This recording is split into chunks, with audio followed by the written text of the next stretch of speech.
ରାତି ଆସି ଗୋଟେ ହେଲାଣି। କାମରେ ଆଜିକାଲି ପୁରା ବହୁତ ଲେଟ୍ ହେଇଗଲାଣି। ଭାବି ଶୋଇ ପଡ଼ିଲାଣି ବୋଧେ। ଯାଉଛି ଚୁପକିନା ଶୋଇ ପଡ଼ିବି, ନହେଲେ ଜାଣିଲେ ସେ ବହୁତ ପାଟି କରିବ। ମତେ କୋଳେ କାଖେ ମଣିଷ କଲୁ ସବୁ ଦୁଃଖ। ଆରେ ମା ତୁ ଶୋଇନୁ? କେତେଟା ଟାଇମ ହେଲାଣି? ରାତି ଆସି ଗୋଟେ ହେଲାଣି, ଶୀତ ଦିନଟା, ତୁ ଶୋଇ ପଇଲୁନୁ? କାମ କରିକି ଆସିବା ଟାଇମ, ଏଠିକି ଆସିଲୁ? ଚୁପ୍ କି ଯା, ଖାଇବା ବାଢୁଛି, ଗୋଡା ଧୋଇକି ଆସେ। ଆରେ ମା ତୁ ଖାଇଲୁନୁ? ନା ମୁଁ ଖାଇନି। କଣ ହେଲା ତୁ ଖାଇନୁ?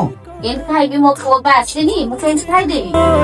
ସତରେ ମାର ସ୍ଥାନ କେହି ନେଇପାରିବେନି। ଖରା ବର୍ଷା ଶୀତ ଝଡ଼ ପବନ ଯାହା ହେଇଯାଏ, ସେ ତା ପୁଅର ଫେରିବା ବାଟକୁ ସବୁବେଳେ ଚାହିଁ ରହିଥାଏ।